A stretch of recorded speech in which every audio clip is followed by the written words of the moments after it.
Hi guys, welcome again to another edition of Coffee Tea, You and Me. We're about to go live in a couple seconds. I just want to make sure that I've got a good grip on all of my technology here. I'm going to try to do some different things today to share my screen with you as we go through our topic today. I just want to make sure that I've got a good grip on all of my technology here. I'm going to try to do some different things today to share my screen with you as we go through our topic. Okay, so that was basically feedback I was getting from the other channel. I realized I can't have YouTube and Facebook open as I am doing this broadcast because they are going to be broadcasted in a delay on those two channels. So that's pretty cool. Anyway, this is Coach Powell. As I have said in the past, I am in the middle of a tremendous broadcast schedule. I'm talking and revealing the 9 steps to mastery in terms of professional relationship development. Over the last couple of weeks, I've been talking to you all about the first 3 phases of relationship building, which is what do you do when you first meet someone? What do you do when you first want to bring them or considering bring them into your network? When you want to get together with them, when you want to figure out who they are, when you want to see if there's a good fit. What do you do? So you got to go through those first steps. And I'll just repeat really quickly. Those first 3 steps are learning to listen, right? So you got to listen up. You have to be masterful at really, really uncovering the things that are interesting, exciting, resourceful, and meaningful about another person. So you really have to do a great job of being inquisitive and listening to them. And there are steps and strategies. If you want to go back and listen to number 1, which in the process, you can go back to a previous video here on Facebook or on YouTube and listen to number 1. Number 2 in that process is learning how to understand what promise is all about, making promises, honoring commitments, but also uncovering the promise that you have and the promise that another person may have. And what I like to think about when I think about promises is really to understand what the trajectory of the relationship can be. If you all were to come together, at least initially, what is it that you can promise each other and do for one another really quickly that can begin that process and getting that relationship going, so that it can start moving in the right direction, to start moving into something that's more meaningful, more powerful than a simple, I met you at a networking function, I handed you my business card, and now I'm going to put you on my email distribution list, kind of thing. These are things that are very critical. So when you develop professional relationships, you've got to understand what promise a person may bring to the table and what promises you might be able to make based on your skills, your talent, your development, your trajectory, and your resources that other people might be able to benefit and use. The next part of that is understanding that the third part of the first 3 phases of the professional relationship development process is understanding now how to follow up and follow through. Now, there's a difference between follow up and follow through. Follow through is what you do to get to a finishing point of a promise, something that you said that you want to go all the way through to the end with, right? That's follow through. But following up is what you do to begin that process, what you do to begin that process of working together, begin that process of making the commitment, begin that process of understanding and honoring what you say you're all about and what you say you're trying to do. That's follow up. Follow through is how you end it. Now, it's very interesting. A lot of times when people talk about follow up and follow through, they figure once they get to the end of a project they're working on with somebody, or they made a commitment to someone, they honored that commitment, whatever that commitment is, and they follow through, they've done what they need to do. But relationship is only done when you're done working together, when you have nothing else to bring to the table. And so at the end of that first follow through process, you should be thinking about what's next in this relationship. You should be thinking about how do we continue to deepen, how do we continue to grow, and that's when the next 3 steps come in. The next 3 steps are all about getting connected, deepening that connection, and then learning how to have powerful meetings consistently that really, really work. And then after that, you want to establish win-win relationships that they're going to carry you way into the future. So the first 3 steps, I like to say, this is about getting to know someone. The next 3 steps is about understanding how to begin to enjoy what you know about them and you like them. And then that last 3 steps we're going to talk about later on in the next few weeks is going to be about building and really, really magnifying the trust. Now, trust is something that you're growing from step 1 all the way through step 9. But it gets really, really important when you're starting to get interpersonal in this next 3 phases. That's important. Now, last week we talked about getting connected, and this week we're going to be talking about how to have personal meetings that work really, really well. And why is that important? So let's get into that. Have you ever gotten sort of trapped or sort of put in a position where you've said yes to a personal meeting with someone, and you didn't know exactly what the meeting was going to be about? You didn't know how much time it was going to take. You didn't know the format of the meeting. You didn't know what you were going to be doing in the meeting, what the purpose of the meeting for. You just kind of said yes because the social situation or the business situation is something that was sort of dictating your response. It was creating the pressure or whatever it took for you to have that meeting, right? So some people, when they're so-called networking, they're out and about, or they're in other meetings with other people, and they're trying to have meetings. They're trying to connect with other people. They're trying to create something to do outside of the initial networking connection, whether you were in a networking meeting with someone, you were on a Zoom call with a group of people, you went to a conference together with somebody, whatever it is you're doing, you're trying to create something next. What's next in this professional relationship? This is very, very tricky because you want to get into a pattern, into a rhythm that's going to be useful and friendly for both of you. But you don't quite know what that pattern, that rhythm might look like, because you don't really know where it's going to go. And so these next 3 phases of relationship development building, I'm going to tell you, are good for 2 things. One, it's what do you do once you've established a new relationship that you want to get deeper into? Or 2, what do you do to reconnect with a previous relationship that you think could have gone further or can go further in your business or in your life? And so, like I said, last week we talked about getting connected. Basically, I said getting connected or getting reconnected. So you might want to go back and look at episode number 4 to talk about getting connected. But we're in episode number 5 now. In episode number 5, this one's going to be all about learning how to have those strong meetings, learn how to have those great meetings that, you feel like, oh my God, I can't believe I get the chance to work with this person. I can't believe they're enjoying the process of working with me, and I can't wait for the next time we're going to start to get together again and keep this relationship going and keep this movement going. I want you to think about it, and the best way for most of us to think about it is what we know best, which might be developing a personal relationship with somebody. When you meet somebody in a favorable circumstance and you want to date them, you want to get to know them better, right? So what do? You set the next date, and you set the next date, and you set the next date. You have fun on that first date, and then you set the next date, right? So the clear opportunity for us in professional relationships is to make sure that our first meeting, our first date, you have fun, you enjoy each other. You're right. You've already found out that there's something about you all that you want to come together professionally. You want to do more. You want to explore more. You want to get to the next level. You've gone through the first 3 steps, and now it's time to tighten things up and see where you can go. Where can you take this thing? Where can you take this relationship?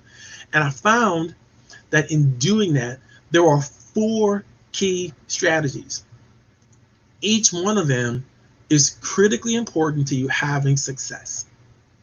And before we get into those strategies, I want to make sure I give a little shout out to my friends who have joined me here. Right. I see my boy Danielle is on the call. I really miss hanging out with you too, brother. It's so important that we do what we need to do to not allow too much distance to come between us, because there's so much more power that we have together. And my friend Jean Humbrick, who's an amazing professional, amazing lawyer. She's just a person that I can depend on and I respect greatly. So it's so cool to see her on the session as well. So I hope you guys will continue to join. Have some people that's joined on Facebook, as well as some people that have joined on what is that other thing I'm doing? I'm broadcasting this live simultaneously on Facebook and on YouTube. And so people are joining me there. People are going to be watching the rewrite or the rerun. There are a lot of times things I want you all to consider as we get into these 4 steps to developing your relationship further through personal meetings. And I want you to consider thinking about, how you can interact. I'm going to ask you some interactive questions during the session. So feel free to jump in with a comment, even if you're watching this after the broadcast. Feel free to jump in with a comment, jump in with a question. You'd be surprised how much the audience can participate, how much the audience knows.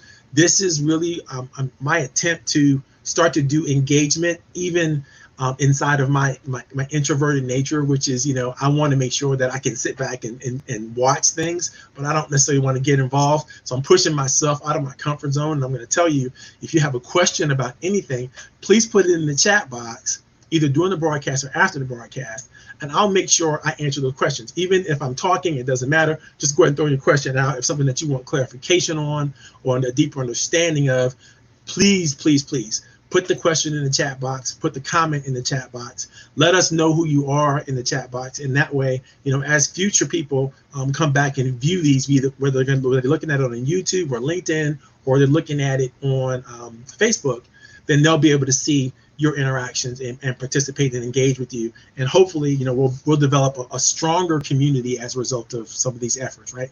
Okay, so step number 5, meeting of the minds. What is meeting of the minds all about? Why did I come up with that concept in the first place? And what do we need to do? Well, this is just having a meeting, having meetings and personal meetings, professional meetings with other people, individuals, is a critical step towards building relationships. I gave you earlier that dating analogy. If you don't do this well, then the relationship is done. You don't have a reason to move forward. You don't have a way to move forward. And this is very problematic for people who are transaction oriented, because here's where you're going to have to put some effort and time into this relationship, the people, the person that you're dealing with. And a lot of times, like managers of organizations and companies, who have leadership responsibilities, they may have like 25 or 30 direct reports, right? Very hard to spend quality personal time with that many people.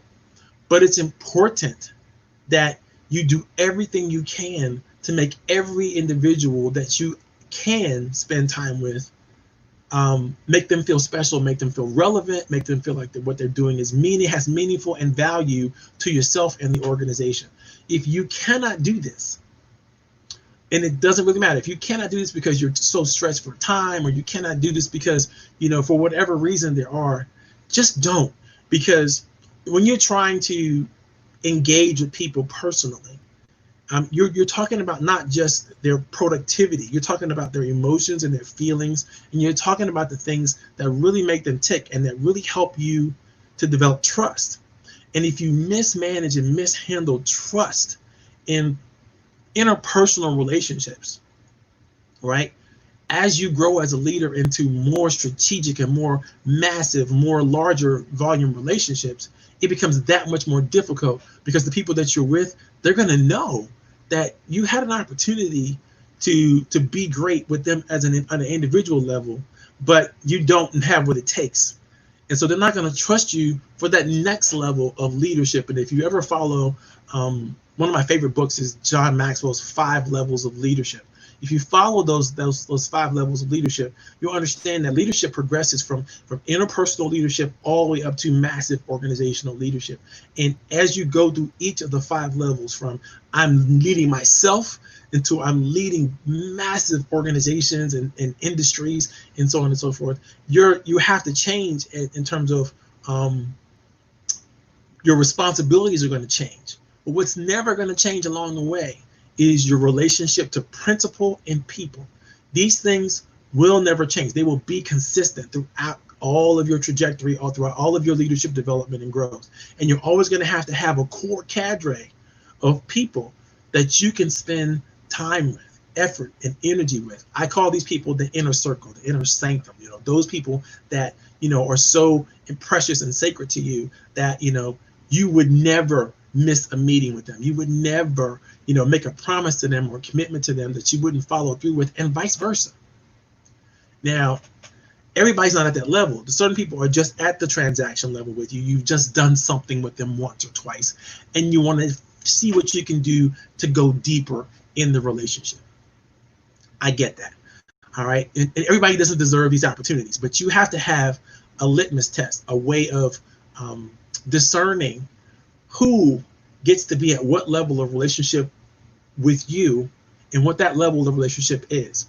And so if you look back on the whole system that we're discussing, the 9 steps is really all about understanding who you are in relationship to your entire network and who your network is in relationship to you and how they all function well together, right? It's a very, very organized, scientific approach. So let's get into the 4 key techniques that you're going to have to develop and understand and master to be really good at personal relationships.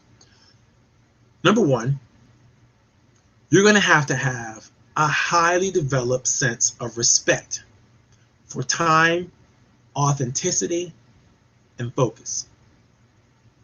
Number 2, you're going to have to love and enjoy mutual accountability partnerships as a thought, as an idea, as a concept. You're going to need to do that. Number 3, you're going to want to share all of the resources and talents that you possibly can with one another. And finally, number 4, you're going to want to embrace deep intuition. So let's break these down. Let's get into it. Let's see what we're talking about when we're talking about these 4 key ideas. Number 1, the respect for time, authenticity, and focus. What do we mean by that? Each of us, and I just took a test. I might post this test in the chat box a little later on. I just took a test about circadian rhythms. Each of us has an uptime and a downtime in our day, our natural day. And the wonderful professor who's put those things together, I think is an absolute genius. He calls it a chronotype. What is your chronotype? And my chronotype is I'm a wolf, right? He gives us animal names and distinctions. It's kind of cool because the chronotype actually is a lot like the actual animal that they're talking about. I think there's wolves and there's bears and there's lions and there's some other chronotype.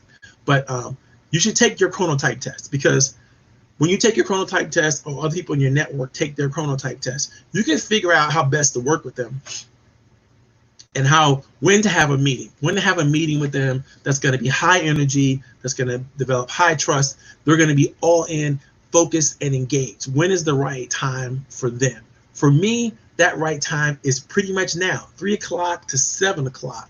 That's when I'm going to be in that high emotional energy time for myself. I'm going to be ready to roll. I'm going to be ready to connect with other people.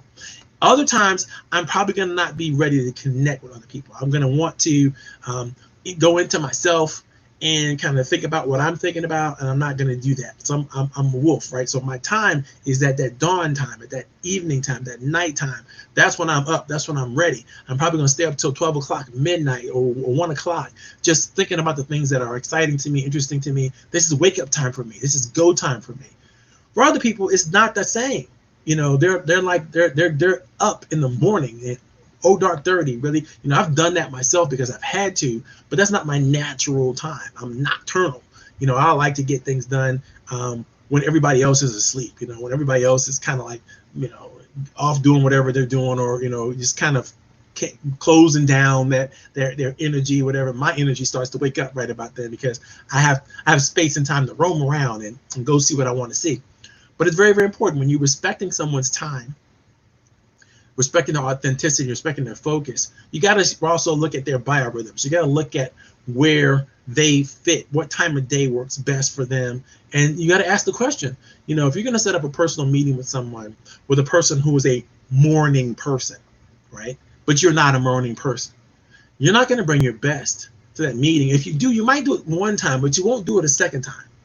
You have to think about that. You're going to be able to consistently perform at a high level for this person, then you want to make sure you're doing it in the way that works best for you, works best for them. And if you got to compromise and you got to bounce around because this person is important, but they're a morning person, you're not, then maybe the first meeting you set is in the morning, the next meeting you set is in the afternoon, next meeting you set is in the evening. However you want to do it, that gets you the best result by working together. But it's through understanding that as you begin to think through that. So make sure to do that. Another way to respect their time, authenticity as a focus is make sure that you have an agenda for the meeting. If you don't have an agenda for a meeting, you're just getting together for the sake of getting together, then I think you're going to waste a lot of time. And in today's world, none of us have time to waste. We're all professionals. We all have things that we're trying to do. We're all trying to play with multiple roles. You know, for me, I'm a father, I'm a business owner, I'm an advocate for small businesses, I'm a community leader, you know, I'm a husband, you know, all these things, and I'm a man of God. I got responsibilities everywhere you turn, and connections everywhere you turn, and people that need and have expectations of me to deliver and perform. And so I don't have time to get together and wander around with people. We got to get right to the point. We got to get to the point quickly. And those who help me do that, I have a high level of respect for. And I try to make sure I do that with other people. I try to make sure I don't just get myself involved in these vacuous time sucks of connections and meetings with people that are not going anywhere, that don't have potential to go anywhere. Either I'm not bringing anything to the table, or they're not bringing anything to the table, and so it's not meaningful. It's just that. Now, it's fun. Don't get me wrong. It's fun to connect with others. It's fun to socialize. It's fun to, and I'm not saying that in any shape or form that to diminish any of that. I'm just saying respect for time, for authenticity, for focus really helps you not waste other people's time. So let's talk a little bit about giving everyone a chance, right? When you truly respect somebody's time, really respect what they're focused on, really respect who they are as a genuine, authentic person, right? You have to help them. You have to find the truth within that process. It means you got to ask those questions, back to listening earlier, right? You got to ask those questions that reveal the truth. And it's funny, as I'm saying this, I'm thinking about the reason why I wrote this in the first place is because I have a system called True Voice. True Voice is a system of questions, of interviews that you can get into with an individual and quickly, within 20, 30 minutes, ask them questions that no single person probably has ever asked them in their entire life, and begin to open up and respond and deal with those questions in a way that their level of authenticity comes through, their true voice comes through, what they're really all about, what they're really trying to achieve, what they're really trying to accomplish in life comes through with True Voice. And so it's a great tool to use. And any of you all would like to see it, or you have access to it, those of you who are members of the Roundtable, obviously you already have access to it. Those of you who are not members of the Roundtable and you'd like to have access to it, just go ahead and throw it in the chat box and send me True Voice, and I'll attach it for you and you can have it. But it's a very, very important process, especially for people like introverts like me who need a system to begin to discuss and open up and talk about the things that may be uncomfortable talking about. Initially, you wouldn't think to talk about, but the faster you get down to the meat of who a person is and what they're all about and what they bring to the table, the better you can be able to do with them when it comes to relationship building. And so you're going to find that truth, seek that truth, and find ways to work together to talk to each other about what's true for both of you. Again, in respecting your time, authenticity, and focus, is you want to make sure that you have scheduled time and you've made a priority for this person. If a person doesn't show up in your calendar and you have a active relationship with them, then I want to know, how important are they? Are they going to get bumped by something else? Is somebody else going to come in and take that space and that time and that effort from you? How long can you do that to them before they start to feel unappreciated, or before they start to feel like they don't really matter to you? And so people who matter to you need to have time in your agenda, in your schedule, in the rhythm of your week. They need to have time. If you don't give them time, then you miss a great opportunity. And let me tell you, we all want quality time with the people that we want quality time with. But here's the problem with quality time. You can't schedule it. So you can only schedule quantity time with individuals. And so when you're working with people, when you're talking to people, when you're sharing with people, and you're having personal meetings with people, really the more you're meeting with them, the deeper levels you're getting to in relationship with them, and the more opportunities you're going to have quality time. And you got to learn to ask quality questions in order to bring out, during quality time, the quality in the relationship, right? So I love that, my wife and I do a lot together. We do a lot apart. But every once in a while, when we get together, the question we're going to ask is, what was the most meaningful thing that happened to you? What was this? If you had to single out the most meaningful thing that happened to you, just as the last time we talked about the most meaningful thing that happened to you, what would that thing be? And it gives us both a chance to reflect on, first of all, what's going on in our life that's relevant, that has meaning and power to us, right? So we're revealing something different again for each other, but also giving us a chance to have quality conversation every time. And we're not just talking about stuff we like. I mean, we like everything. We like a lot of things, but stuff that's going, just what's happening is just what's happening. What's relevant is what has opportunity to take the relationship and to take a future trajectory in the relationship. And so we have to talk about what's meaningful, what's powerful, what's relevant. And it's the same thing in your professional or business relationships. If you're not talking about what's relevant, what's meaningful, then I got a feeling that you're talking about stuff that's superficial, that's irrelevant. And again, that's a waste of time, authenticity, and focus. So that's number one. And there's lots more that we'll go into it, but we don't really have time to get into all of that today. But I wanted to make sure that you got a glimpse of what we're talking about here. So I'm going to get into some exercises later that you can do to bring those things together. So let's just go with me here for a little bit. So first thing you got to do is you got to respect time, authenticity, and focus. The second thing you got to do is you got to love mutual accountability partnerships.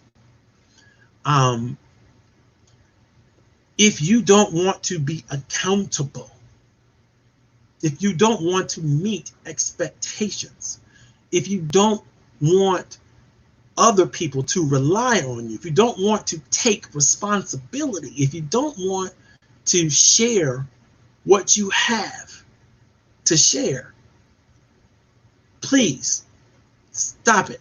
Just don't work with people, because you're not going to do a good thing.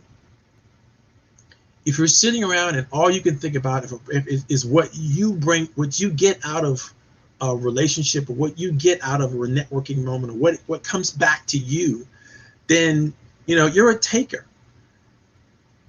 and that's fine. But be authentic about that. Don't pretend to be a giver when you're actually a taker. And I realize that we're all in that trajectory between give and take, right? All of us have some level of give and take in everything that we do.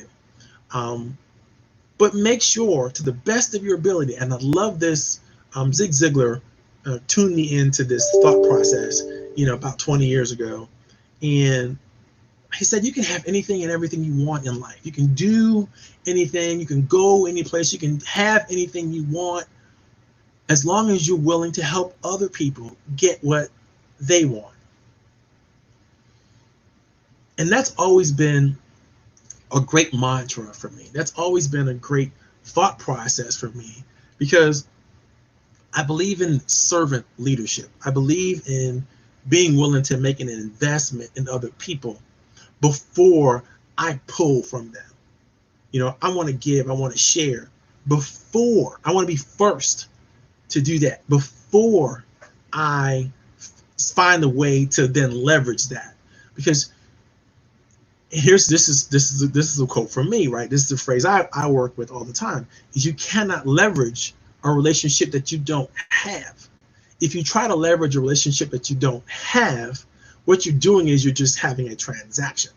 And a transaction is great if someone needs whatever it is you're offering, or whatever it is you want, whatever it is someone else is offering, that's great.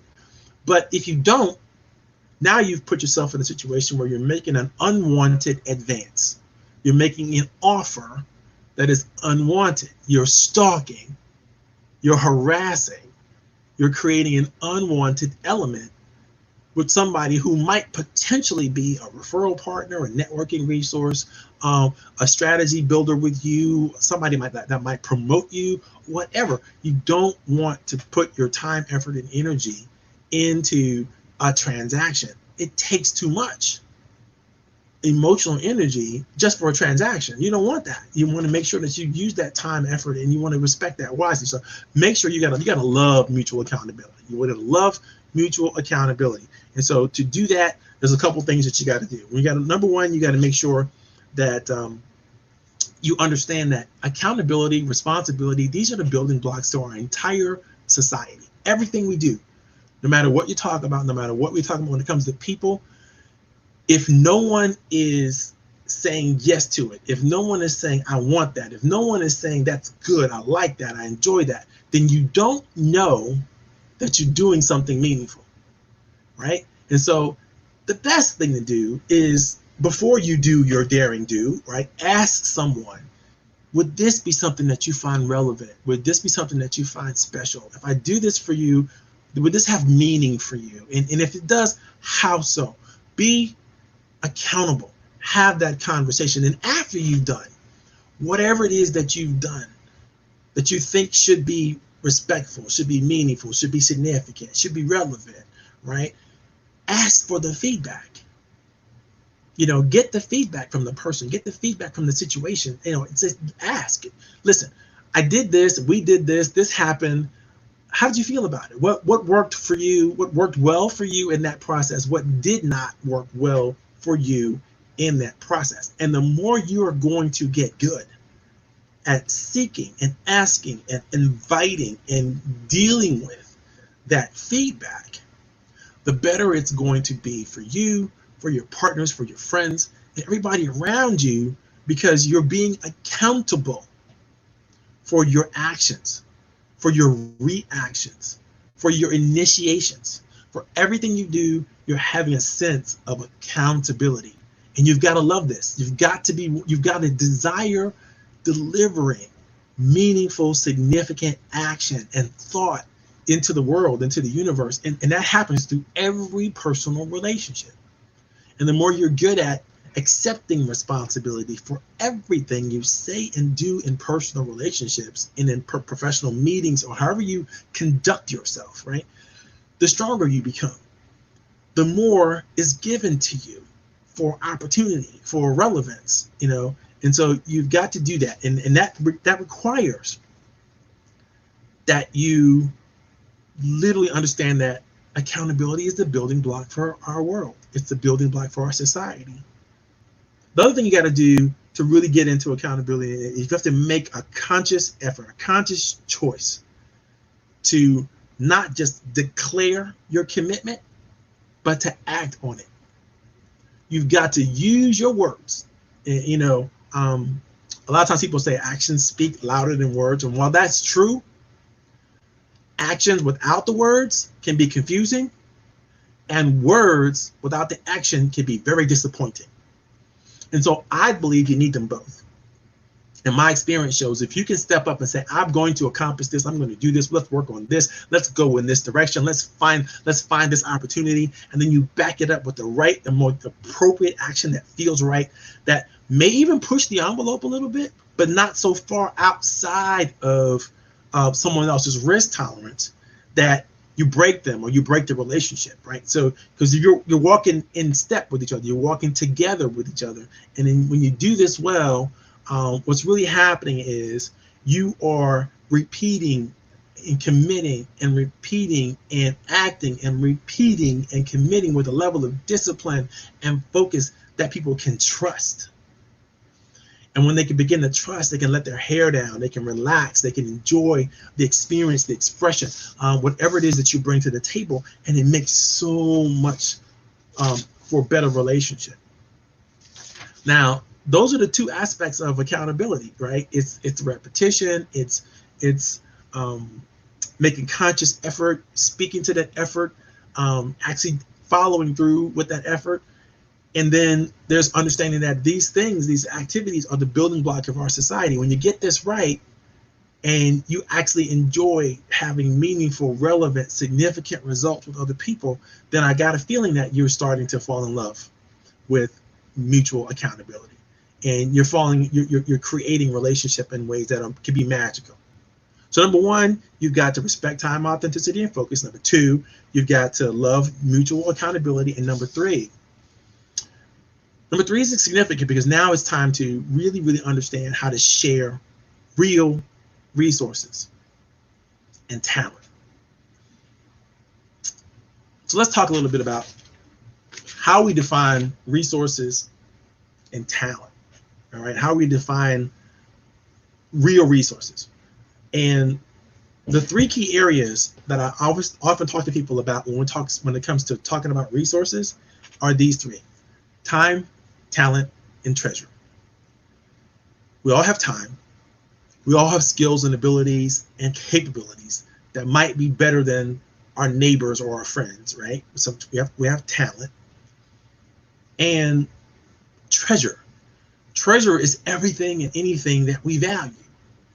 It could be our money. It could be our space. It could be, stuff. It could be relationships, right? Time, talent, and treasure. These are all resources that we all have that we can use for our betterment and for the betterment of others. And if you haven't made a significant assessment of what those resources are in your world, what do you have of time that you can give? What do you have of relationships that you can share? What do you have of stuff, money, space, practical assets that you can leverage, right? Because you can leverage them for yourself or you can leverage them on behalf of others. I would submit to you that you can only do so much for yourself. You know that old adage, some of you may have heard, the shoemaker's kid doesn't have shoes? A lot of times shoemakers so busy producing shoes for others that they don't spend time thinking about the fact that the shoes that their own children need to have shoes, their own family members need to have shoes, because they're producing shoes for others. And they're in love with producing shoes for others because they like the feedback that others give them. Either that feedback is money, or that feedback is a smile, or that feedback is some type of energy that will suggest that what they're producing and what they're doing is so relevant and so special and so meaningful that they get rewarded for it. Either emotionally or fiscally or physically, that reward is coming for doing good work in the thing that they have talent and skill in. I'm coming back to this, and I want you to think about that, right? So significance and meaning and relevance really follows that talent trajectory, what it is one brings to the table, and a level of exceptional capacity and capability that other people can benefit from. Now I'm going to take you to one of my favorite books is the good book, right? The Bible talks a lot about, in terms of productivity, what we're responsible for. And we're responsible for our area of expertise and to produce as much as we can within our area of expertise so that we show an abundance that's above and beyond what we need to use. And then therefore above what we need to use for ourselves, we can share with others. That's what personal productivity is all about. It's about producing more than you need and developing and honing an expertise and a talent in that area, so much so that it becomes easy for you to produce it. And then now you can share what you produce with others. And everybody's doing that, right? I want you to think about this, my economic brain that happens, right? I majored in economics as one of my things, right? If all of us are producing high levels of what we're really, really good at producing, and we're figuring out ways to share what we're producing with the universe, with other people, either they pay us for it or we give it to them. Now, it just depends on, where we are in our fiscal trajectory of our business, our corporations, or whatever we're running, and where we are personally, emotionally, and spiritually, right? So I'm a big believer in giving to those who are in need. And what do I give? I give anything that I can produce in abundance that's above what I need. I'm comfortable with guaranteeing and putting that abundant level of production in the hands of someone who needs it. They may be unable to afford it. They may be unable to access it. They may be unable to, there might be some barriers by which that's keeping them from getting what they need. But my job is to figure out ways to give it to them, because I produced it. I created it. It's mine. My talent made it happen. Why don't you think about that for yourself?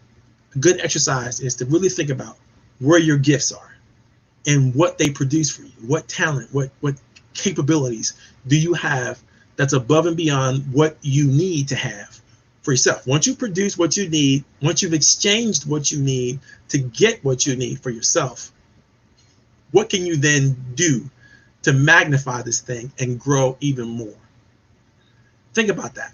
And if you got an idea you want to throw it in the chat, I really would appreciate it. This is a complicated one. It may take you weeks to come through with this one, but think about it. If you could hyper produce whatever it is that you produce, what could you do for the world? What could you do for the universe? What could you do? Who could you be for someone who really, really is in need of whatever it is that you can produce? I know that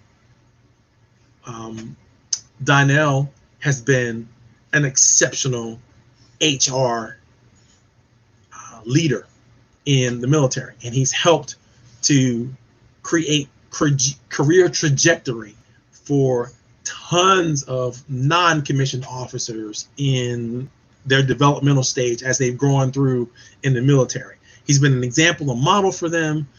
He's reached high levels of leadership in that space, but he has a skill.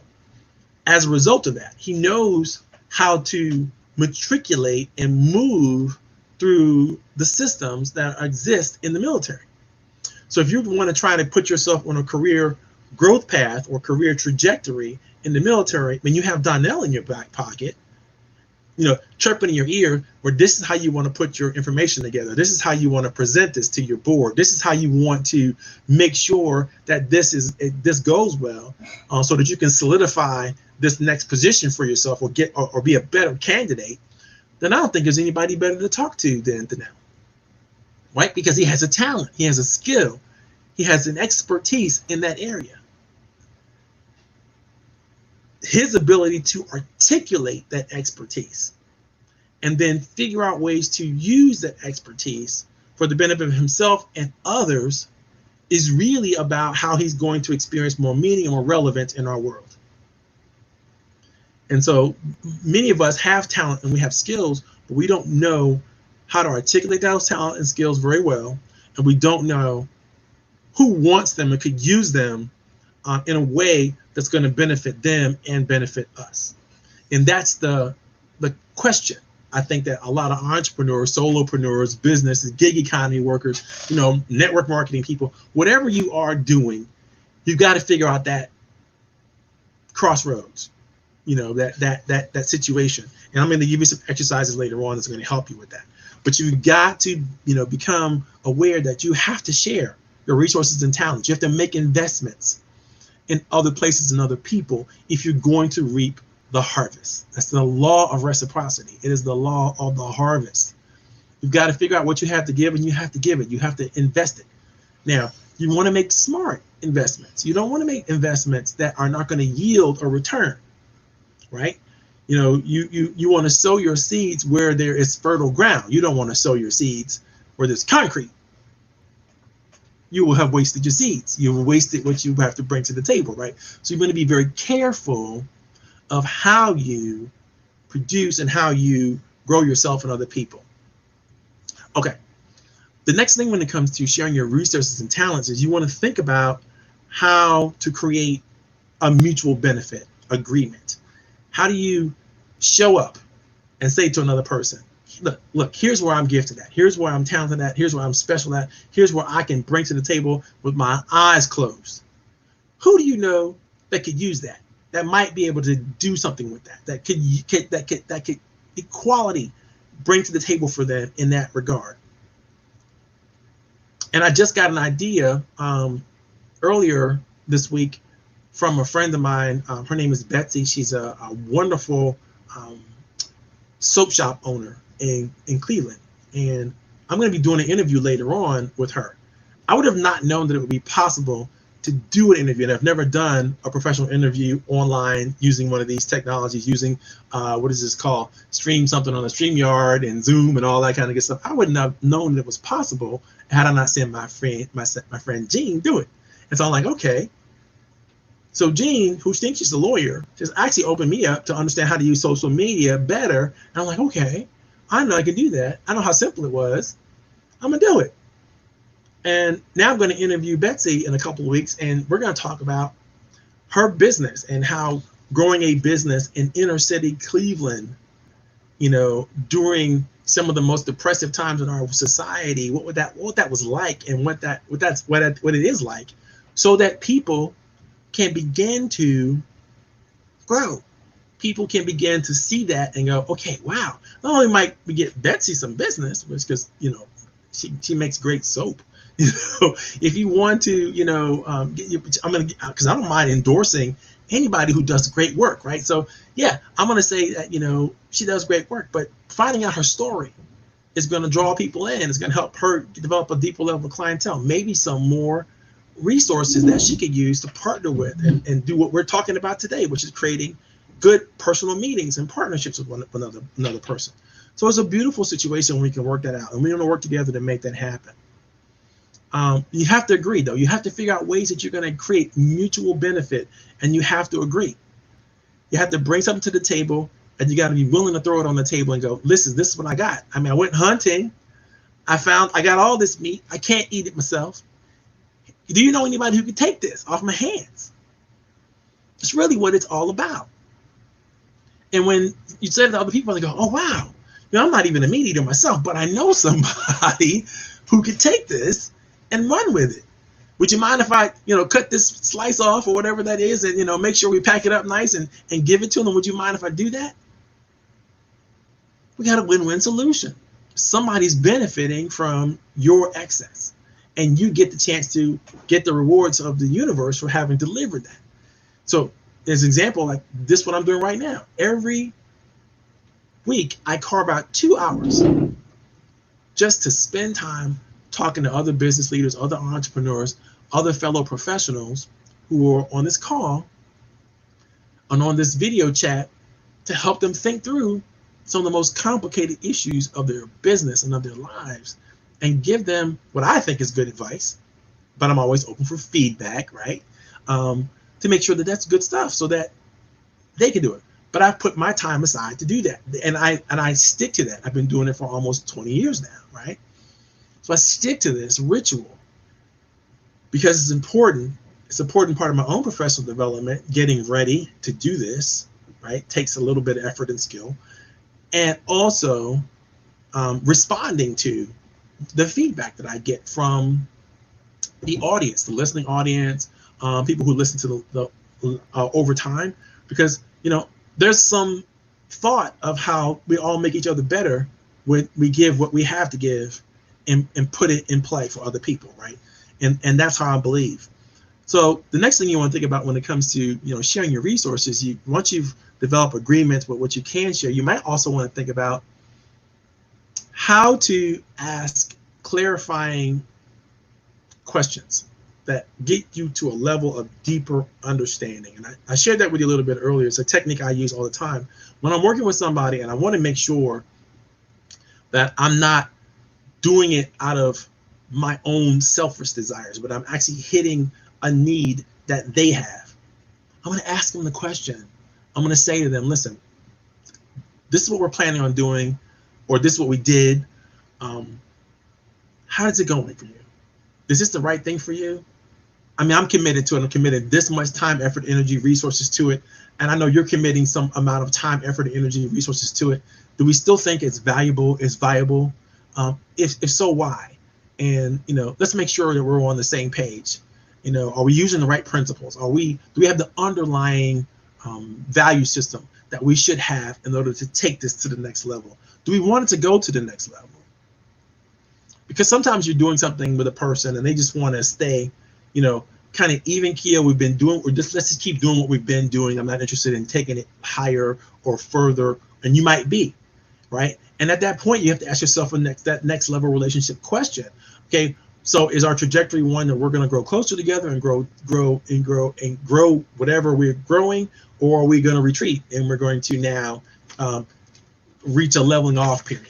Now, for me, that's a non-starter, because if I'm in a relationship with somebody, I want that relationship to grow, right? If for some reason that relationship can't grow because of something temporary, maybe they have a death in the family or somebody's sick or something's going on, and I'm going to be okay with that. But if it's like, no, I'm really tapped out, I don't really have anything left to give, and I don't see anything in you that we can move forward with, so I think we're just pretty much, we're done. We're done.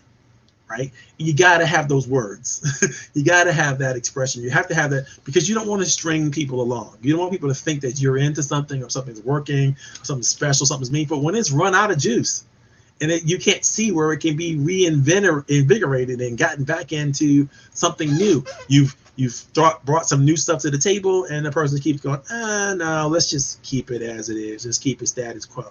You're done. You can't grow anymore past that. And so the next time you come back together, if you come back together at all, you got to talk about what stagnated you in the first place, because there's an elephant in the room that you're not talking about. And it's very, very important that you do that. You got to ask those underlying questions consistently, always. Look for that. Look for the feedback. Look for the intention. Look for the values that are necessary to keep you growing and keep you moving forward. Again, we'll talk about some exercises on that in a little bit. All right, so ask clarifying questions. Make sure that you're making the right assumptions. Now, this is difficult because expectations change as you move through and around life. And sometimes you get out of sync with one another, especially when you don't spend real time together, right? We talked about that earlier. You get out of sync in your professional relationships, and your expectations then become something completely different than maybe you have wanted them to be, or maybe they should be, or is reasonably responsible for you to think of them. So you got to make sure you check your underlying assumptions. Make sure that whatever assumptions that you're making, that you're conscious that you're making, you communicate to them, because there's going to be some things that you're unconscious of. You're going to have some expectations, some underlying assumptions that you're unconscious of, and the person that you're talking to is unconscious of. And you may even feel, when they come into consciousness, you may even feel like it's difficult to now talk about this, because we've been in this thing for a while now, and all of a sudden this thought comes into my head and it's there, but you've got to bring it to the table. You've got to be sensitive that you check the assumptions and the new assumptions and the new expectations as they arrive, and you communicate your way through them.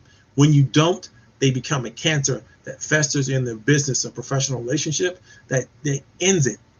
Even if you might look like you're actively pursuing and you're not.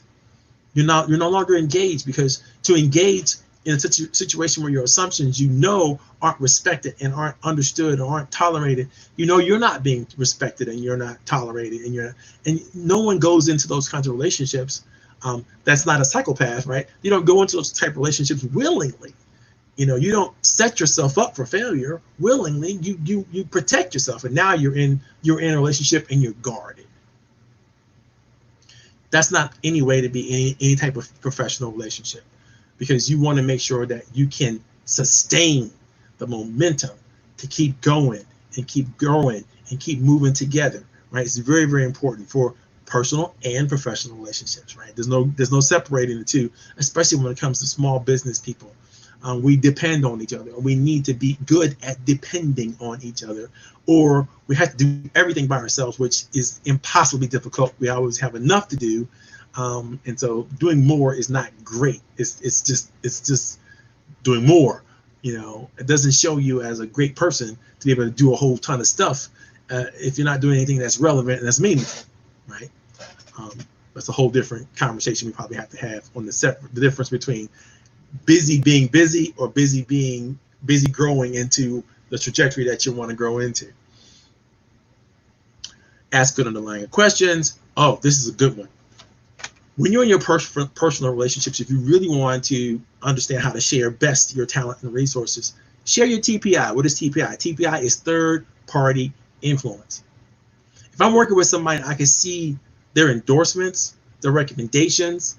I can see the testimonials, the referrals that they may have from other people, the written ideas, the video captured ideas, whatever that is. It's going to be easier for me to bestow the trust on them that they want from me, or even that I want to give to them when I have that third party influence. Some level, all of us function this way. When other people that we trust and know, like, and trust are trusting them, then we can extend the trust to someone else, right? It makes it so much sweeter. So when you're in personal meetings, check out their third party influence. Find out what other people are saying about them, and then look at those other people. See the people that you think that have a level of credibility that you can instantly go, oh wow, this is great. Do your homework. I don't know, you might call it social media stalking. Some people call it stalking. I don't call it stalking, because anything I post out there, I post it because I want people to see. So those are areas where I'm being super transparent. So going out there and look and see what they post, look and see what they share, look and see what they care about, and see if there's anybody that's saying anything nice about them, or somebody that's talking about them or sharing or texting about them. You want to find out what's the TPI, what's the third party influence, because it's easy for someone. Well, actually, I take it back. It's easier for certain people to stand on the mountain and say, I am the greatest thing since sliced cheese. Follow me, friend me, I come with me, let's go, I'm ready to go. There's a lot of people who can say that, right? I mean, they can't back it up. And there's people who should say that, who could back it up, who don't. Either way, it's difficult to figure out, to discern who can I trust. But third-party influence busts through all that. You're not dependent on my own. Don't depend on my marketing for you to tell me for me to tell. Look at my friends. Look at my associates. Look at what testimonials, what recommendations I have. They're going to be the proof of me saying, this is who I am and this is what I'm all about. But if you don't have the connections, the relationships, the associates, whatever that is, and you don't have that third-party influence, then you got to get it. What, do you crawl from under a rock? Nobody knows you, nobody likes you, nobody trusts you, nobody's willing to say anything nice about you. What does that say? You got to do better. You got to do better at getting the feedback from other people about what relevance and what you bring to the table. That's how you begin to grow in your resources and your talent, right? That's how you begin to understand exactly what they are and how do you move through them. So we've gone through the first three phases, right? Respect, time, authenticity, and focus, love, mutual accountability, partnerships, and then share resources and talent. The last of the four elements, and by nowhere near any means it's diminishing because it's last, right? Is all four of these elements are vitally important, but these techniques are critical, right? The last one is embracing deep intuition. Now, you've heard me mention the word discernment, right, earlier in this discussion, right? And there are people who are highly gifted in intuitive processes. I mean, you may even consider yourself an intuitive, right? Somebody who just kind of is a high sense of social intelligence, and they can just see into situations and people in a way that those of us who are not necessarily as developed can do, right? You want to be able to be as highly intuitive as you possibly can. Everybody has some level of intuition. Everybody has some level of gut feeling. And some of that's absolutely correct, and some of it is so severely wrong that you should never follow it, right? But where your sense of intuition has been highly developed over time, with in the right circumstances, you can trust it. Where your sense of intuition has not been highly developed, highly tested, and shown over time that it can be something that you could use, because if you're not absolutely sure of it, but you to prove it, because you have history that says every time I have accepted this kind of idea in this role, in this type of situation, it has come out this way. Now you have experience that now bolsters your intuition, right? But you're going to have intuition no matter what, whether you have experience or not. So let's make sure that your intuitive, your discernment, your thought processes is based on something relevant, something that's timeless, meaning principles or values that you've worked hard to choose, or experience that you either have or you've borrowed from someone else via a mentorship or an advisory situation, maybe even a counseling situation, right? That's how you leverage somebody else's experience. But then you still got to be discerning enough to pick the right person to leverage experience. And this requires, again, third-party influence might help you do it, but you gotta improve and embrace your intuition, because you're not going to have time to do data gathering and analysis on every situation where you're going to have to be in a trusting situation. You've got to put yourself in a situation where you're going to give the trust that you need to give to move the relationship forward. And as long as the criteria by which a person that you want to have in relationship with you, they've met that criteria, then you should be honor bound to give them the trust. And your intuition should validate it. It should say really quickly, yes, this person has met my checklist of things that I need to see. They're friendly, they're kind, they're ambitious, they're social, they're caring, they're loving, they got skills, they've got talent, they've got abilities, blah, blah, blah. I'm going to give them the trust. This is very difficult for some people, because some people will develop that checklist that don't even trust the checklist of their own, right? And then people meet the checklist and they go, well, I still can't trust you. Why? Because it's been too soon. Well, if your checklist included a certain period of time that you have to develop the trust, then you better put that on the checklist, and don't deny yourself that, because a lot of times when I do this all the time with companies and individuals, we build training programs and we build reward programs for employees and companies. And that's it. They'll say, well, to me, well, if the people meet this checklist, then we're going to give them this reward. And I go out and tell people, all you got to do is meet this checklist and you're going to get this reward. And then what happens? People meet the checklist, like, no problem, easy. I can do this.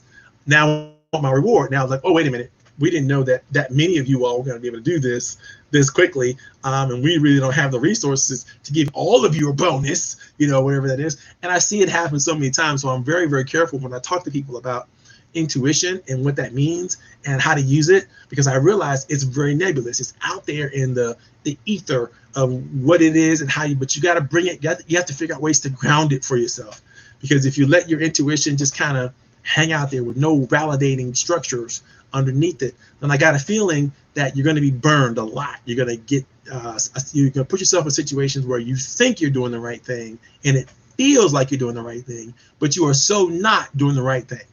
And so let's talk about that. For me, intuition only really works when it's validated.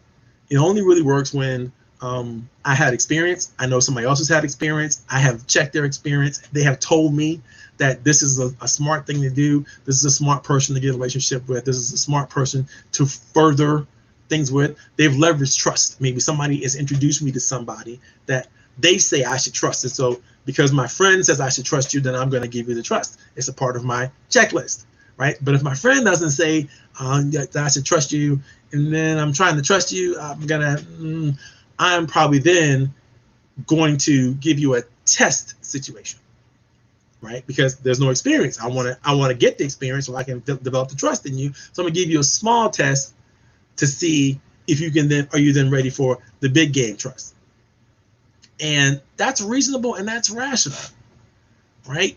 Because allowing one person a chance to earn your trust is good, because once you've given them a small test, a test that's significant, not just insignificant, but a small test that's significant, now you've got to give them that next level of trust. You just got to do it because that's a commitment that you've made to yourself and maybe even to the person. If you're transparent, then you do that transparently. You try to make sure that, not if you're transparent, you should be transparent in relationships and give the person what it takes to earn your trust. Let them know. Here's what it takes. All right, so I got a lot of people on the call, and I want to make sure everybody, I've recognized everybody. I've recognized Danielle, and I've recognized Jean already. So if you haven't already put your name and effort in the chat, either on Facebook or on YouTube, I'd like for you to go ahead and do that, because that way I can recognize you. But if you just want to be a voyeur, you want to sit out there and take a look at things and not participate, that's on you. But you'll get the most from this if you engage. And I'm going to blow through some quick exercises about the 4 techniques we just shared with you, and we're going to then answer any questions that you're going to have.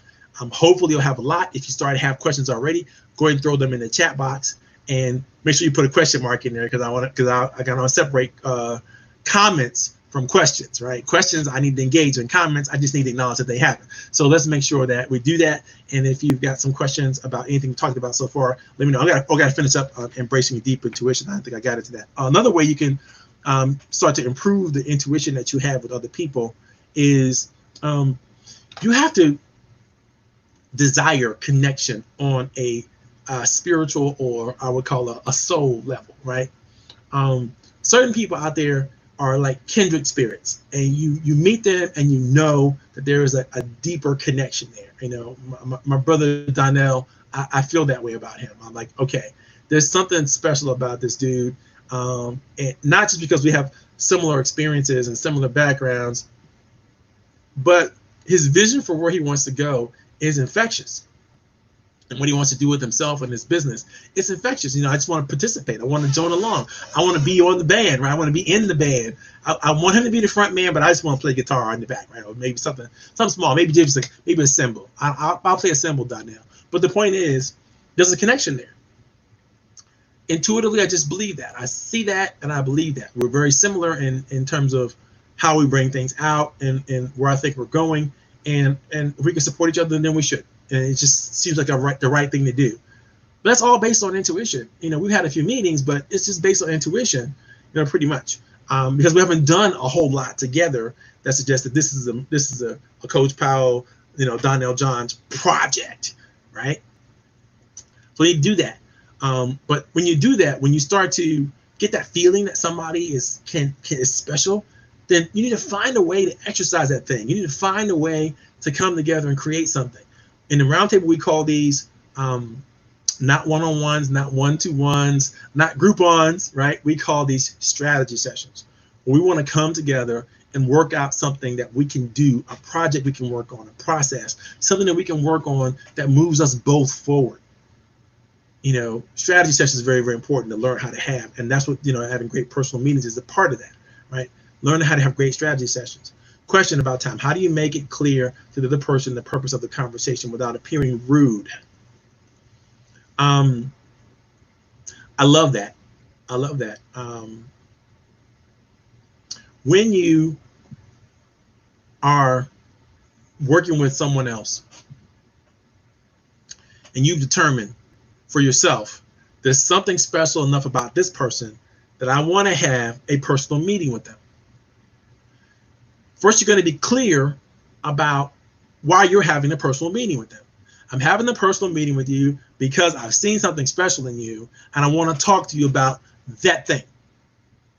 And I want to talk to you about how we can take that thing to the next level, whatever that thing is. You know, I saw something in you, I want to take it to the next level, and vice versa. If they're trying to schedule a meeting with you, then the moment when they're trying to schedule a meeting with you is the question time. You should ask the question, like, what is it you want to talk to me about? What is it? Because I want to make sure I have enough. How much time are we going to need? If we're going to need 15 minutes, that's one thing. If we're going to need an hour, that's another thing. Right? I may be willing to give you 15 minutes to pitch me on some idea that I think I'm not going to participate in. Just because, you know, it'd be fun to do. You know. But then again, if it's going to be an hour and we're going to get to talk more about how we could come together, or something that you see in me, or something that you're going to bring to the table that maybe you heard me say something, you said I could add something to that, or I could do something to help facilitate that with you, then that's what we're going to talk about. But no matter what it is, the agenda needs to be set before the meeting. And then you need to stick to the agenda unless you get permission to take the meeting in a different direction. I think when we set up meetings and we call them something and we go, I just want to have a strategy session with you, and there's no reason for it, that's when we start making a mistake right there by not clarifying the reason for and the purpose and what the agenda might be. And when you start thinking about those things, then you want to make sure that you've clarified the reason for the strategy session. I hope that makes sense. Jean's further question is, I asked because it's gotten to the point where I'm afraid to go into a strategy session because people have gone into just to sell me on something so many times. That was more my question than reaching out to me. Okay, so clarify it. I don't mind clarifying it right up front. I tell people all the time, okay, so what's the reason we want to get together? And they'll tell me, well, I want to talk to you, just want to talk to you. All right, that's nice. I do want to talk to you. That's fun. Sounds like it's a great thing. We're going to get together. But I don't really have time to beat around the bush. So is there something specific that you want to talk to me about? You know, and I don't want to be rude, but I'm going to ask the question. Is there something specific that you want to share with me, that you need me to understand, or that you want me to evaluate, and why? You know, why do you want me to hear it? You know, and I know there are people out there who have to, they want to keep the mystery, right, going. They want to set up the mysterious strategy session, right? It's like, okay, I don't do mystery meetings. You know, as a rule of thumb, I'll tell people up front, like, I don't do mystery meetings. So you need to tell me what the purpose of the meeting is, how long the meeting is going to be, what's the character of the meeting. Are you expecting me to come to you? Are you expecting to come to me? Are you going to have a Zoom call? What is it that you're trying to actually do? And I'm going to get right to the point because I respect my time. If no one else respects my time, I respect my time. And so I'm going to make sure that before I say yes to a meeting, I understand what the meeting is about. As a professional, I would be respectful of somebody else who would ask me those questions.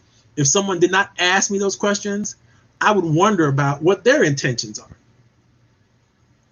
And so just be okay with saying to someone when they said, I want to have a meeting with you, before you make the meeting, have the conversation about what the meeting is about and why the meeting is there. If you don't do that, then you're going to find yourself in a lot of meetings you don't want to be in. And you really have no one to blame except yourself, because you didn't set the expectation. You didn't do, you know, what we need to do to move things forward. Okay, any other questions that anybody just have over any of the 4 steps that we have already here? Respect the time, authenticity, and focus of a person. Love mutual accountability and partnerships.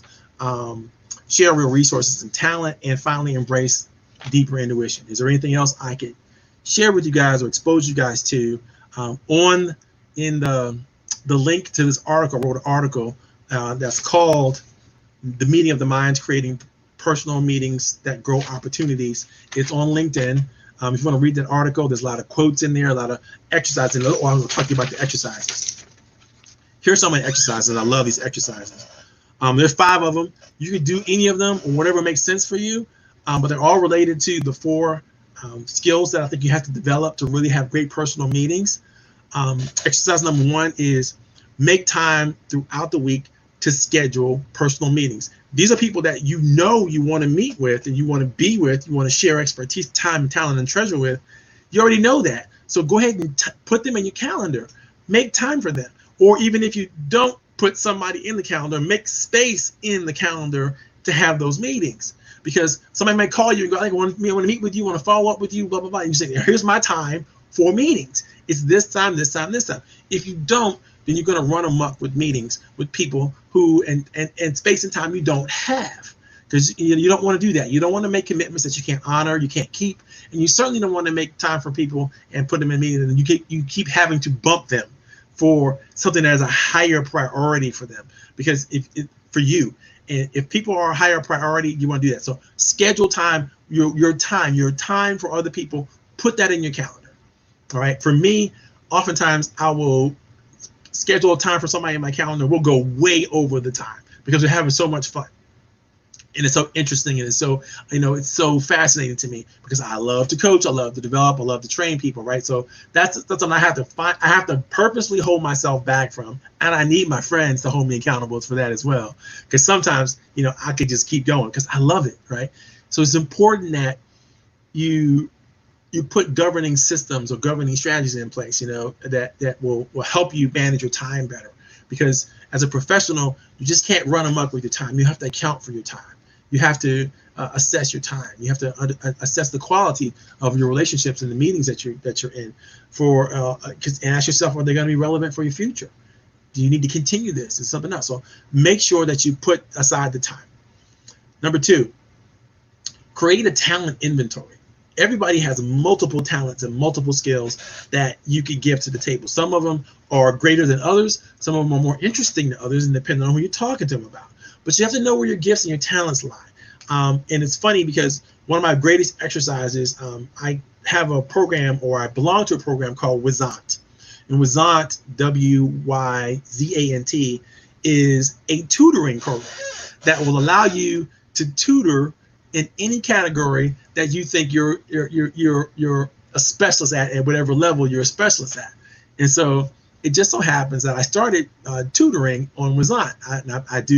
I started doing lessons in economics, because it's one of my degrees, one of my bachelor's degrees, and I'm very good at it. I find myself just taking at it like a duck to water, right? So I'm very good at economics, and clearly, I'm for sure I can help a high schooler, or freshman in college with economics, right? Entry-level economics, AP economics, whatever that is, I can help anybody deal with that. So it's not a problem. So I started because my daughter was taking her AP economics classes, and I was basically assisting her through the class, and I realized I'm probably pretty good at this. Maybe I should tutor other people. I'm tutoring her. It's working out well. She's getting A's and B's in class. Maybe I should, tutor others. And so I got on the Wyzant, and I found that I could be a tutor, and I started tutoring other people. And then Wyzant started asking me, is there other skills that you have that you can help share with other people? And I'm like, well, I guess business coaching is a skill. They put that in there. Well, actually, business coaching is a major skill. Let's break it down to, okay, public speaking is a minor skill. I can teach people how to do public speaking. I have some programs or something. And I started looking at all the content I created. Like, I can teach a lot of stuff. So I started looking at, of course, racquetball or any type of racket sport. I put that in there. People who are dealing with ADD, ADHD, I can teach that. So I put that in there. People who are dealing with, struggling with, certain types of history, which I know a lot about, because I majored in one of my majors is African American history. I put that in there, and so as I started thinking through what I was really good at, what I really was excited about, or something I would even get myself good at in order to teach somebody else, I put it in there, and I had a whole list of things that I could teach and coach and train and develop other people on. And now, anytime I want to make a little extra cash, I go into Wyzant, put in my profile, see who's looking for somebody who's got my skills, give them a quick little note, and they'll hire me. And I don't have to leave my office. I don't have to leave my living room, because we all have talent. We all have skills. Some people have great time management skills. People are looking for that. Some people have great, or whatever your talent, your skills are. Think about what they are. Give yourself a talent inventory. Start to think through, but validate it. Ask other people. Listen, I think I'm good at this. These are the top 10 things I think I'm great at. And I would rank them in this order, right? Number 1, number 2, number 3, all the way down to 10, right? Develop that talent inventory checklist, right? And then ask your friends, do you think I'm good at any of this stuff? If I'm good at any of this stuff, where would you think I'm good at, and why? Then start to really assess, what your gifts are. Gathering third-party influence, right? Third-party information, endorsements. You're gathering what you need to gather in order to validate the truth of the position that you believe that you're in. But other people may know it better than you do, because they've experienced your gift in this area. So just be careful. Look at that talent trajectory. I can tell you right now, Gina's becoming an executive producer. This is because she's producing so many shows, right? She's becoming a producer. She's learning day by day, minute by minute, and she's getting better at it. How am I producing these online, productions? Pretty soon people are going to be like, okay, can you produce some shows for me? And that's what's going to happen. because as you get better at it, people are going to recognize your gift, they're going to recognize your talent, they're going to recognize your skill. So develop your talent trajectory and start to be able to share it with other people. That's a great exercise for anybody to try. Number 3, figure out what resources of your talent, what resources that you have, what time, talent, and treasure do you have that you can share with someone else. I promise you, you have something that is an abundance that you don't need to have. You don't need to hold on to it. You don't need to. There's something that you can share that's better, that's great. And I don't care. Like, I play racquetball.